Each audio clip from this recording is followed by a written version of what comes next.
Welcome everybody. I want to introduce you to my good friend William, if you haven't met him before. This weekend, which is the 21st? January 21st, Will is going to be offering an outdoor class in Edmonton. It's called Ice Asana. So postures in the ice, practice in the ice. You want to talk a little bit about what can people expect out of this practice, or why they should come to this class? Yeah. I mean, what you can expect is just a very good time. It's going to be fun. And if you haven't seen the castles are beautiful. I mean, we're going to be practicing in front of a fireplace made out of ice. I don't know how they did it. Well, in Edmonton, that's the kind of stuff they invent, I guess. Yeah, you have to, yeah. So it's going to be beautiful, but, you know, there's so many different reasons why this is a practice that I've taken on and why I offer it.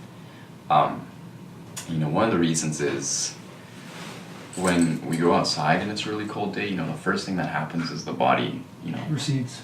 It recedes and it tenses up, and it's funny because that's kind of the exact opposite of what needs to happen. You know, the body should relax so that the blood can flow and so the blood vessels don't constrict. And so much of this has to do with you know, fear and being afraid of the discomfort of the environment, which is, you know, really powerful if you think about it, that so many of us are living in this really harsh climate and we're just afraid of it, of being outside and being in the world. And so I think that in itself is, so valuable to go outside and just immerse ourselves in that environment and surrender to it. And in that, being able to find comfort and not being afraid of where we live. Yeah, I've noticed that before, because I too practice getting myself into co-environments just because the science is coming through and how beneficial it is for the body, especially for growth hormones and for all that kind of stuff. Yeah. But what I've noticed practicing pranayama techniques and being in the cold is that there's a choice. There's actually a bit of a choice to be as cold as you think you are. Yeah. You know what I mean? And it's not the mind tricking the body, but it kind of is. You know, it's letting the body know that it's okay, and the body will adapt quite amazingly. Yeah. I think I like this that you brought up choice, because a lot of times it's so cold that you go outside and it's basically a choice to live or die. Right. You know? And I think at the end of the day, the choice is always live. You know, if you're outside, you're always going to live. You'll get to where you're going, and there's really nothing to be afraid of. And in that, there's so much comfort, because then there's nothing to be afraid of. There's no reason to even really experience the cold, because everything's fine. Well, that's funny that you see it like that, because I see a lot of practices about that. You know, this level of fear that we're constantly operating from that puts us on a minus. Yeah. You know what I mean? It puts us on a deficit. So we're constantly trying to make up things to fulfill that deficit. Yeah. Right? When the reality is a deficit is something that doesn't exist. You can't actually touch it. It's void of, right? But to realize that and to actually feel it at the body level is a pretty interesting practice. And I think that the cold is a good example of that. You know, or things like a headstand, for example, how challenging it seems until you actually find the alignment and realize that the fear was actually all made up. Absolutely. You know, because you're expecting an outcome or something like that. Something like headstand, you know, it's not a minus or a negative. It's not a missing balance. It's just it's a fullness. It's a fullness that is there, Yeah. and it's just again, a fear that's kind of in the way. Is creating a boundary. Yeah. I remember years ago I did that event with Lululemon. Yeah. I guess that was probably the first ice asana. It was, yeah. But you were practicing, and a lot of people were like practicing on stage, but you were practicing like basically on the snow. Yeah. Did you have a mat? I had a mat. Yeah, you did have a mat. I was barefoot. Maybe I wasn't even wearing a shirt. I'm not so sure. I can't quite remember, but it was cool. Like it wasn't that I was cold, But You looked chilled. like you were blissed out. That's what I I'm was trying to say. I was. Yeah. Yeah, I was right in it, and I was very comfortable. Do you know some of the science out there right now, like other than like the things that you've discovered, like the science about the benefits of challenging oneself in the cold? Like basically, I'm asking based on what I understand from Wim Hof. Yeah. You know, the Iceman. Well, we were talking about this the other day, and and I a lot of people tell me to look up his practices, and I haven't had Maybe a chance. not. It's coming from the same well. It is, yeah. And there's that's just it. I've never needed to study under him or look into his practices because, I mean, I live in Edmonton, so it's just kind of a daily life of, that's how we get through the day. And definitely I understand his practices and what the techniques are and what the intention is.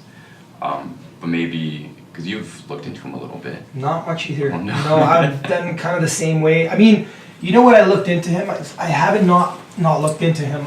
I heard him speak. Not on the technique. Just he was on the Joe Rogan show, right. on the Joe Rogan podcast, and it was a really, really good podcast. But I've never actually looked at what the technique is. Yeah. But same thing, like I've actually experimented with certain pranayama techniques, certain kriya techniques that allow for me not to like negate the cold, but actually maintain warmth all the way to the edges of the skin. Yeah. And so I've submerged we've taken some pretty cold glacier waters. Yeah. But those times that we did that, it wasn't the same because I felt like I was like just like manning it and taking it on. Yeah. But I've had experiences where I've been in like really, really cold water for extended period of time and not actually feel cold at all. And just like being not putting at peace it with it. being at peace with it and feeling like, I mean, what it does to the lymphatic system and all that stuff is amazing. It's almost like taking a deep tissue massage, right? Like you feel so elated, so free. So I'd be interesting to know more about the healing properties of it. Yeah. Well, it's interesting because I can recall some of, not the deepest, but some very good meditations that I've had indoors.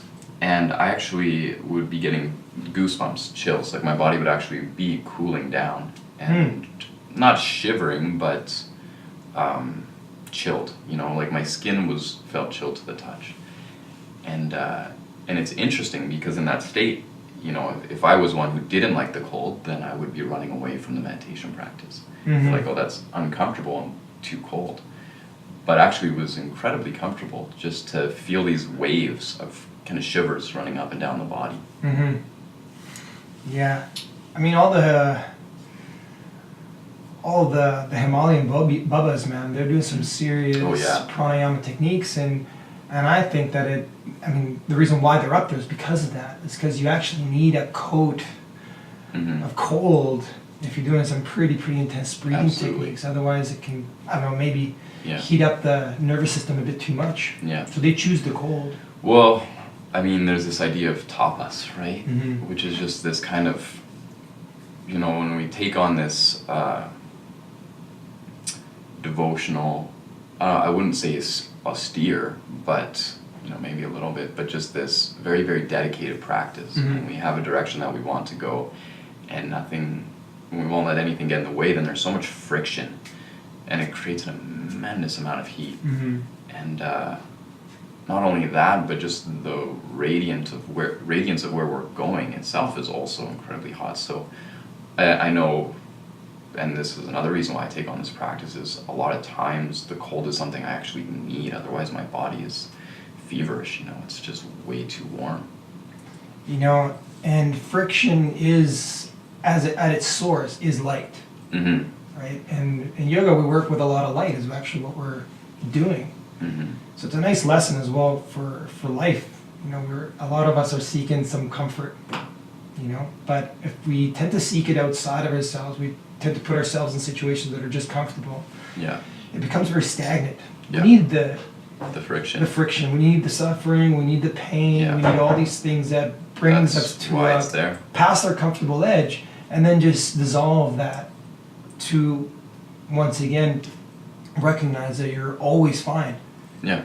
no matter how insane the situations can be, there's actually always an under stage of balance.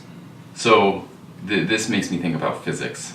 For those of you that don't know, I'm a physicist, which is always surreal to say. But one of the really fundamental things in any kind of physics is conservation of energy. Oh yeah. Which is energy management. Yeah. Energy management, and also that energy it changes the ways it manifests itself, but energy is always constant in the universe. There's never any more, any less energy. So even when it's cold outside, there's no negative, like you were saying. It's constant. It's just it's just representing itself differently. I've always this came to me. I was thinking about this a lot when I was in India. This idea that chaos is a sophisticated form of order. Mm-hmm. We were talking about this too. It was entropy. Yeah. Yeah. That's right. Entropy being a kind of measurement of chaos. Mm-hmm. Yeah. Thing is that we are only stuck in what we see in front of us. Mm-hmm. So it looks insane, but if you were to look at that in 100 years or look at that in 1,000 years, you just see that there is a balance that is happening throughout all of it. But they say the devil lives in the details. Mm-hmm. If you get stuck in the details of your life and you don't have a wider vision of where you're going, of course these things that are dramatic will pull you. They'll become more dramatic, right? Well, and to scale, I mean, this moment can look very big, but when we look at the entirety of our lives and potentially longer, I mean, it's just a small. That's what I was like trying to get at when I went to India. Why this was a contemplation there is because India is so insane. Like if you're coming there with your expectations of how things are run here and then you go there, it's just not going to happen. No matter how much you yell, no matter how pissed off you are, no matter. So it's a constant practice of letting go of it. Letting go of it, letting go of it, letting go of it. Flow. And then eventually all these things that seem really insane become actually really, really beautiful because there's an organic nature to the way that they do things, right? Mm-hmm. Where I found that, and it opens you up because you have to stop going from here and you got to start moving from here, right? Yeah. And then everything works out fine if you can get into that flow. And it's interesting, I found that people would get sick if they didn't. They would actually get physically sick if they didn't. I did my first couple of trips, got super sick. Now I go to India, eat whatever. I don't get sick. And I think it's because I learned to take it for what it is.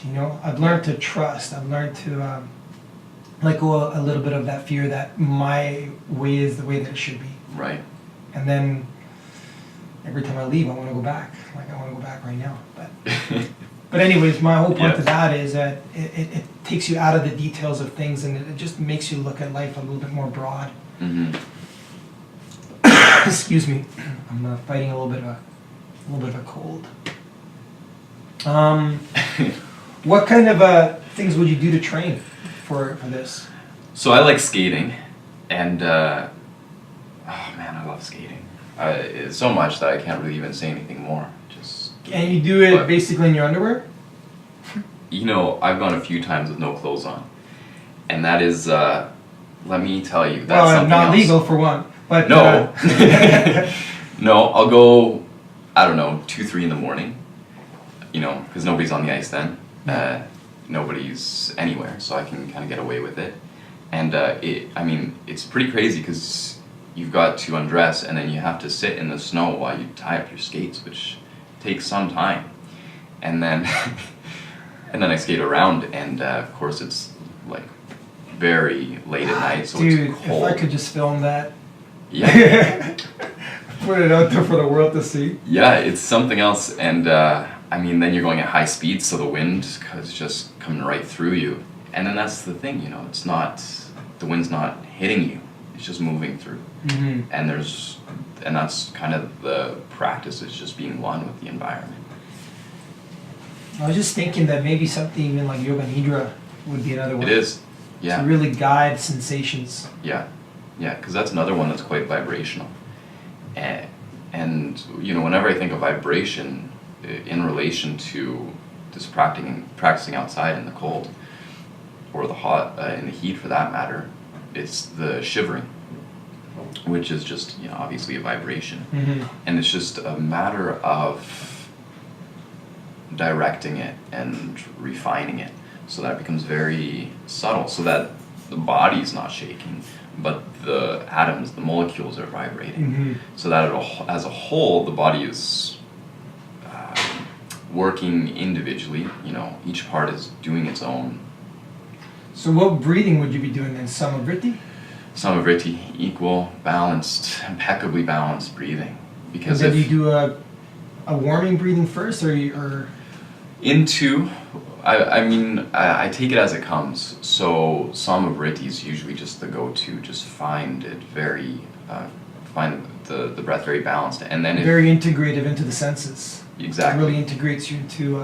It takes that shivering and then brings it into, aligns it with the breathing, with the breath rhythm, and then diffuses it through the atoms of the body, you know, on an atomic scale. And then if it's just not quite enough, then going into Agnisara, just like really pumping, getting the fire stoked, and then going back to Samavriti and just sitting in it again. And Ujjayi. Are you going to be be incorporating those in the practice? Yeah. So at the end of the practice, I mean, we'll have a very nice, stimulating practice. A lot of sun salutations because we want to. The sun. You know. Yeah. Exactly. We are the sun, though. Like that's exactly what we are. Exactly like, what level, it is. We're emitting life and heat and light. Mm-hmm. So, we'll be finding the sun with a lot of sun salutations. We'll move through the practice, and then after that we'll be taking on some breathing practices. Yeah, and Shavasana, so we'll probably move into a little bit of Nidra there as well. Mm-hmm. Yeah, cool. Which will be nice because then we'll be right on the ice floor, and you know. Yeah, last year was very cold. It was very cold, and everybody did it. We did it in the evening, so it was nighttime, and maybe it was only 15 degrees, but you're in this castle made of ice, so there's no wind, which is great. I feel like it was colder than that. It really did feel cold that night. But that's the thing. I mean, it was minus 15, but then you're surrounded by this ice, and so it is. It felt like minus 20, and yeah, late at night too. Yeah. Cool. What have you noticed? Like, what do you notice for the rest of your day, or even the rest of the week? After the practice. After the practices in the cold. So I remember the first time I did Asana with you, with Lululemon. Afterwards, my bones were cold. No, not my bones. The center of my bones were cold. My skin was, I'd go into a building, I'd warm up, so my skin would be warm on the outside, but in the inside it was radiating cold. So it was like a tonic. It was like a tonic. It got so deep into my being, and I don't know how long it lasted. I mean, probably went away after a day or two. I mean, obviously I felt great the whole week. But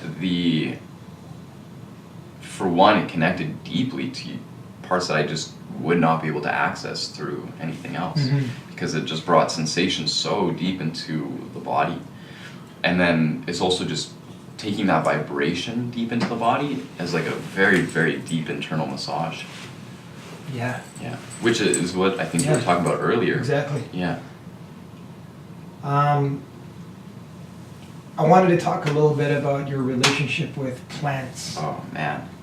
Because, can you move over a little bit? If you can see this thing right here, this little mossy thing with succulents and...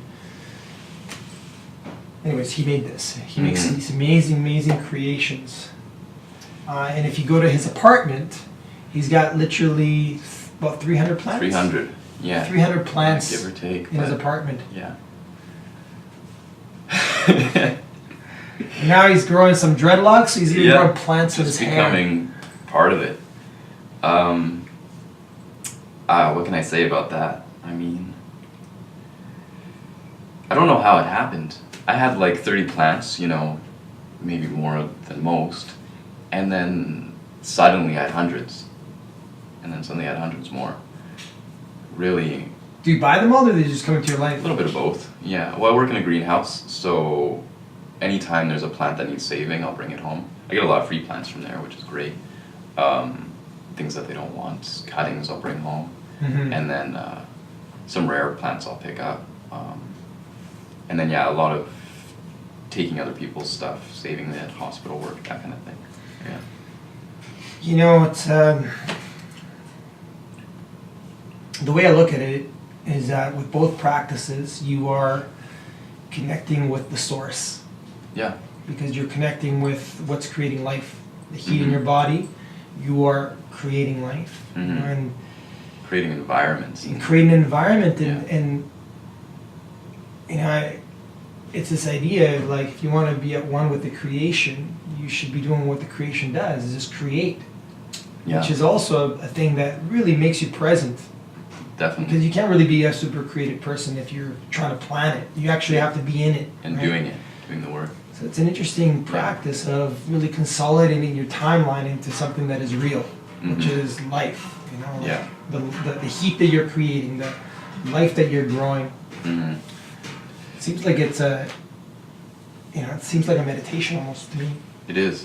Definitely is. I mean, even watering the plants, supporting life, supporting the space around us. A little bit less of a meditation, but more of like a karma yoga and a bhakti yoga. So what have they taught you? What have the plants plants? taught you? Yeah. So, lots. One thing though I've really gotten into, which is funny, I kind of kept my distance from it for some time because I knew if I even dabbled in it a little bit, I would immerse myself and I'd lose myself in it. But now I'm in it, and that's a bonsai.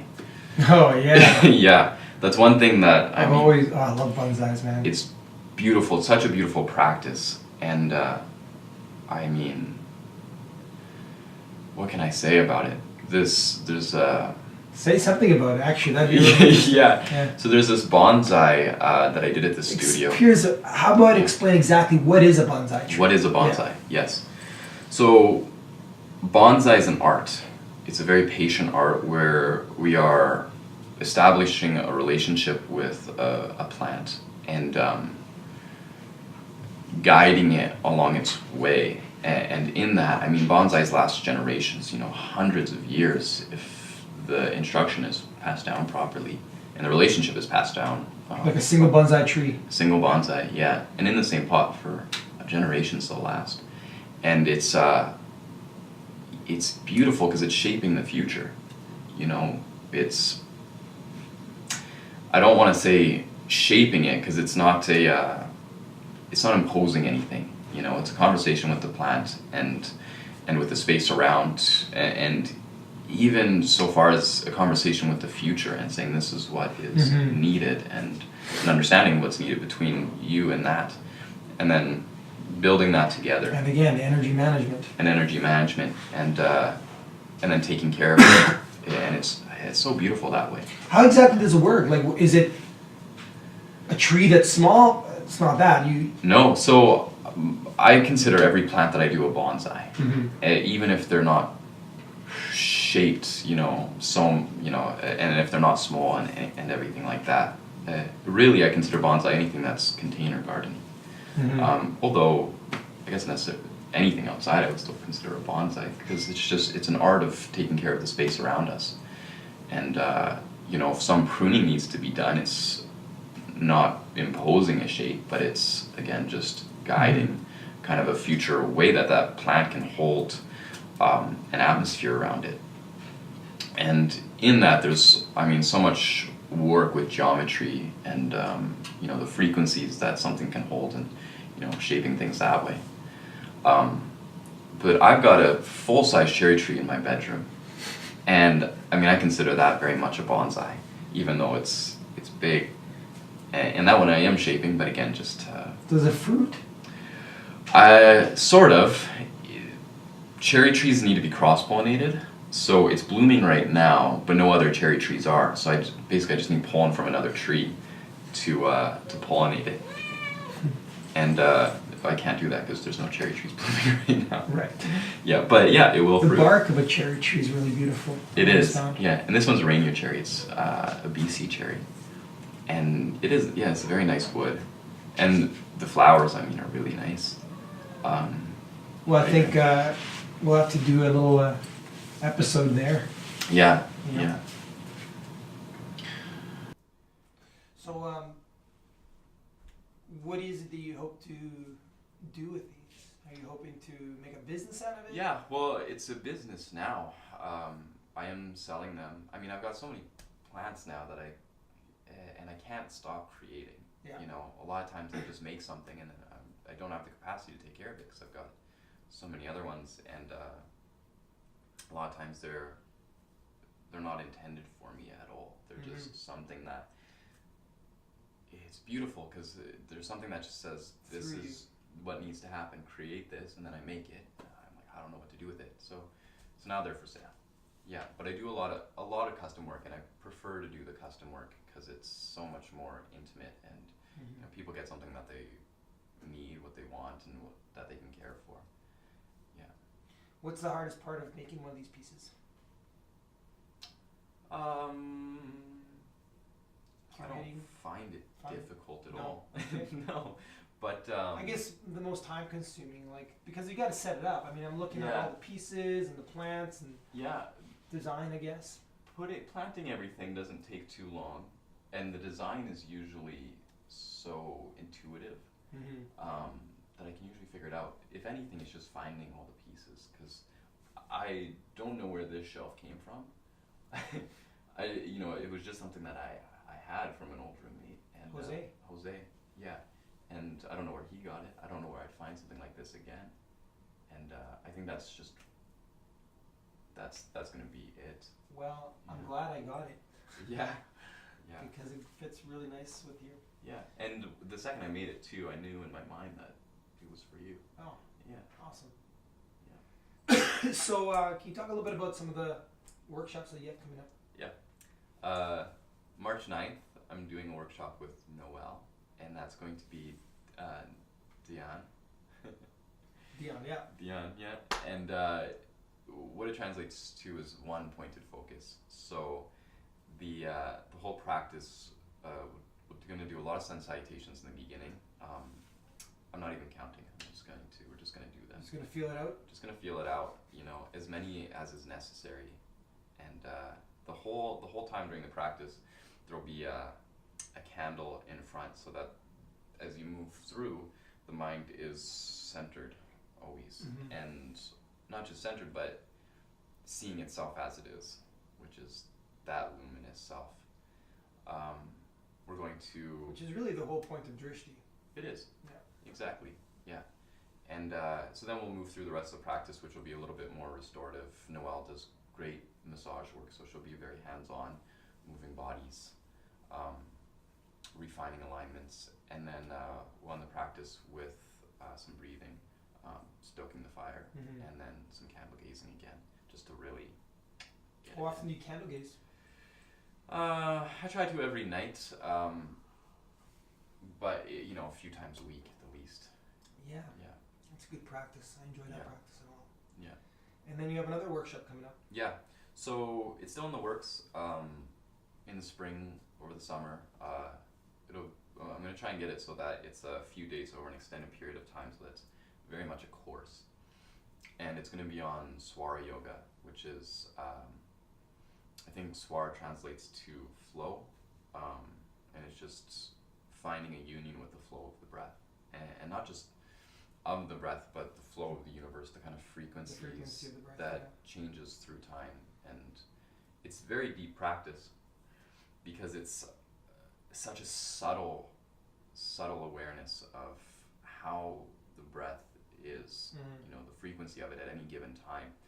And not just that, but then how the universe, the world around us operates, I always think of this one example where my breath was operating in a way where things tend to just kind of stop working. And I was trying to print something off, and the printer just inexplicably stops. And, it's interesting because before we got this going, you were having problems with batteries with the cameras, and it's kind of the same thing. If you were to observe the breath, it would probably be at that frequency where things stop working. Yeah, for sure. And then it's just, it's not a practice of imposing, but certainly there's techniques to bring the breath back to center so that your life can be very much easy, just so that it flows. Yeah.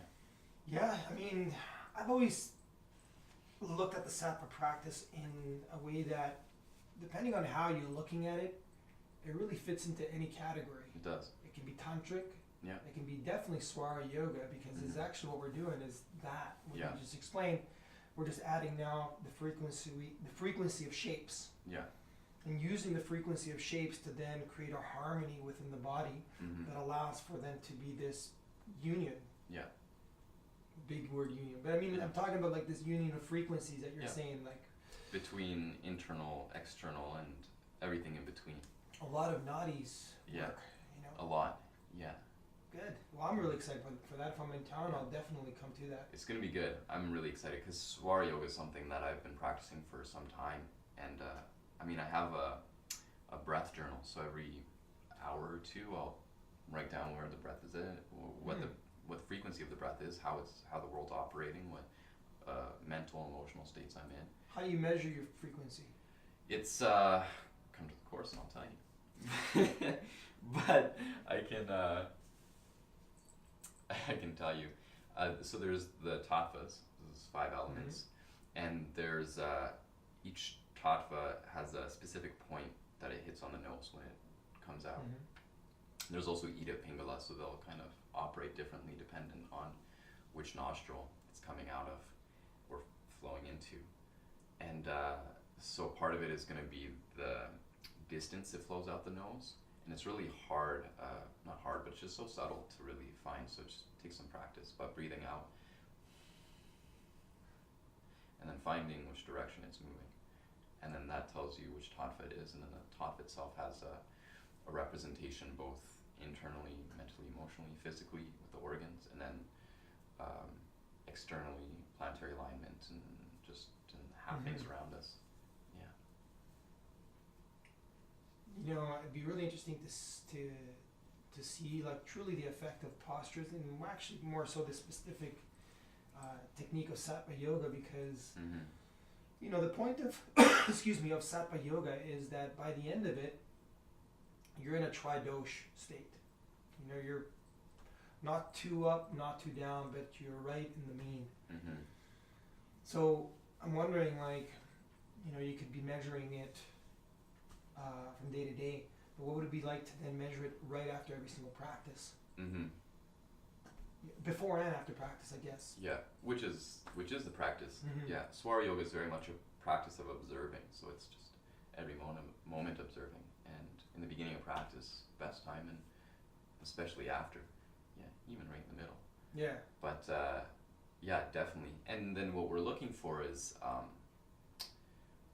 well, we're definitely looking for times when the breath is chaotic and the world around us is chaotic, so that we can find balance. But then we're also looking for those moments when the breath is in balance, with Sushumna Nadi open, and then we can begin the spiritual practice and really go deep into a meditation. Very exciting. Well, I just wanted to introduce you guys to Will, if you don't know who he is, and go to the Ice Castles this Sunday at January 21st at Hawerlak Park at 4 p.m. 4 p.m. 4 p.m. Yeah, goes till 6, and then afterwards you can stay, enjoy the castle. They've got some beautiful slides, some amazing ice meditation domes. Yeah. And then, oh yeah, last thing, how much is there a cost associated with this? So the first 100 tickets are free. There's about 30 tickets left. And then after that, you're just paying for the entrance into the castle. And where can you get the tickets? Tickets are through Eventbrite. If you search Asana on Eventbrite, you'll find it. Also, my Instagram, the link is in the profile, and that's William Dance. I think that's what it is. Sundancing in the ice. Yes. Okay. Well, thanks, brother. Next time, we'll have you back. We'll do another... Yeah. Well, next time, maybe we'll be in the apartment. Yeah. Yeah. There's another conversation that I want to have with you, but I don't want to take too much of your time because your time is precious. All right. Namaste. Namaste.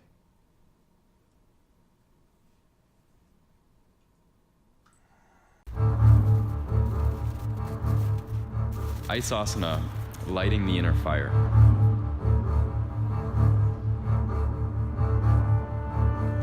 With with the focus really being on tapping into that source of heat in the body and that source of life in the body, and genuinely connecting to it. What I hope people walk away with is lightness in the body, light in the step, and radiance in the mind. Finding in that a kind of ease and comfort